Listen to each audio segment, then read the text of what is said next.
Hello বন্ধুরা, welcome in my YouTube channel আভা অভিযান। দেখুন, আদা দৈনন্দিন জীবনে নিত্য প্রয়োজনীয় বস্তু। বর্তমানে বাজারেও কিন্তু এর দাম প্রচুর, আপনি বাজার করলেই বুঝতে পারবেন।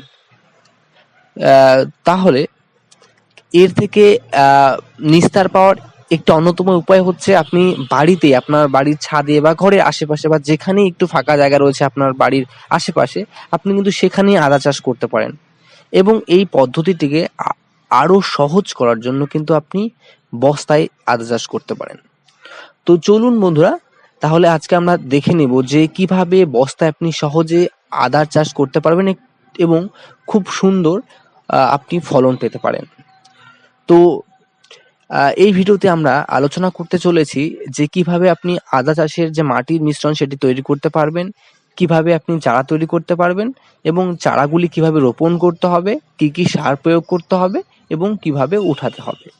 তো এই সমস্ত কিছু আমরা এই ভিডিওর মাধ্যমে জানবো এবং আমরা প্র্যাকটিক্যালি দেখব যে কিভাবে এই চাষের প্রক্রিয়াটি সম্পূর্ণ করা হচ্ছে। তো চলুন তাহলে শুরু করা যাক আজকের এই ভিডিওটি। দেখুন, প্রথমে যদি আমি মিশ্রণের কথা বলি, একটি বস্তায় আপনি 3 ঝুড়ি মাটি নিতে পারেন এবং সেখানে 1 ঝুড়ি বালি দিতে পারেন এবং 1 ঝুড়ি গোবর সার ও দানাদার কীটনাশক যেমন ফুরাডান 5G 25 গ্রাম দিতে পারেন। মাটির সঙ্গে গোবর, বালি, ফুরাডন ভালোভাবে মিশিয়ে সিনথেটিক বস্তায় ভরে ঝাঁকিয়ে নিতে হবে। সম্ভব যদি হয় আপনি 1 চা চামচ পটাশ সার মিশিয়ে নিতে পারেন। তাতে কি হয়, মাটির যে মিশ্রণ সেটি কিন্তু খুব ভালো হয়। তো এরপর মাটি তৈরি হয়ে গেলে আপনি সেই মাটির বস্তাতে কিন্তু চারা লাগাতে পারবেন। তো এরপর আসি কিভাবে আপনি চারা তৈরি করতে পারবেন। দেখুন, চারা তৈরি করার জন্য একটি বালি ভর্তি টবে 3 টুকরো অঙ্কুরিত আদা পুঁতে দিতে হবে। দেখুন বন্ধুরা, চারা তৈরি হয়ে গেলে আপনারা কিন্তু চারা রোপণের প্রক্রিয়াটি খুব ভালোভাবে মেনটেন করতে হবে। দেখুন, 20-25 দিন পর বপনকৃত আদা থেকে গাছ বের হবে। তখন আদার চারা সাবধানে তুলে বস্তার মুখে 3 জায়গায় বসিয়ে দিতে হবে, অথবা আপনি কিন্তু ডাইরেক্টলি সেটি যে আপনার তৈরি বস্তা সেখানে কিন্তু পুঁতে দিতে পারেন। যাই হোক, দিনের বেশিরভাগ সময় রোদ পায় এমন স্থানে বস্তায় রাখতে হবে এবং কয়েক সপ্তাহের মধ্যে আদা গাছ বড় হতে থাকবে।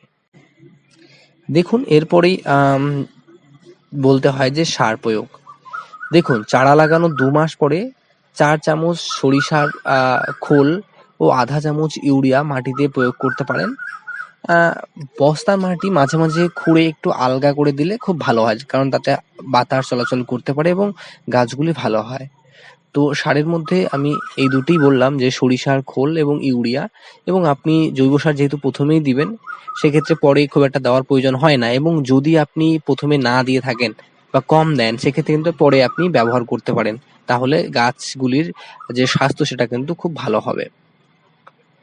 তো এই গেল মোটামুটি মেইন প্রসেস। এবং দেখুন, তোলার সময় বলতে গেলে আপনি যদি জুন জুলাই মাসে আদা লাগান সেক্ষেত্রে ডিসেম্বর জানুয়ারি মাসে কিন্তু তোলা যায়। একটি বস্তায় 3টি গাছ থেকে 1 থেকে 1.5 কেজি পর্যন্ত আদা পাওয়া যায় এবং সেটি গাছের শরীর এবং স্বাস্থ্য সমস্ত কিছুর উপর ডিপেন্ড করে। তো মোটামুটি 1 থেকে 1.5 কেজি অবধি পাওয়া যায়। তো এখন কথা হচ্ছে যে আপনি বস্তায় কেন আদা চাষ করবেন।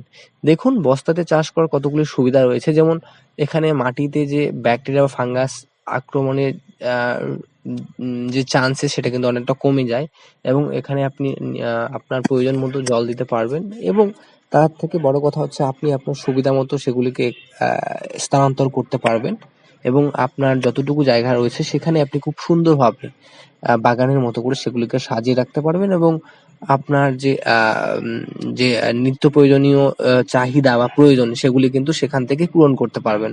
এবং তার সাথে সাথে আপনার যদি জায়গা বেশি থাকে এবং সেখানে আপনি কিন্তু বেশি পরিমাণে লাগাতে পারেন, এবং সেটা অবশ্যই আপনার জন্য লাভবান হবে, এবং বাড়তি আদা আপনি কিন্তু সে বিক্রি করতে পারেন। আপনি জানেনই যে আদার দাম কেমন, সেক্ষেত্রে কিন্তু আপনি মোটামুটি একটা ভালো পরিমাণে টাকা উপার্জন করতে পারবেন। তো বন্ধুরা, আজকের মতো এতটুকুই। দেখা হচ্ছে পরের কোনো এক ইন্টারেস্টিং ভিডিওতে। ধন্যবাদ সবাইকে।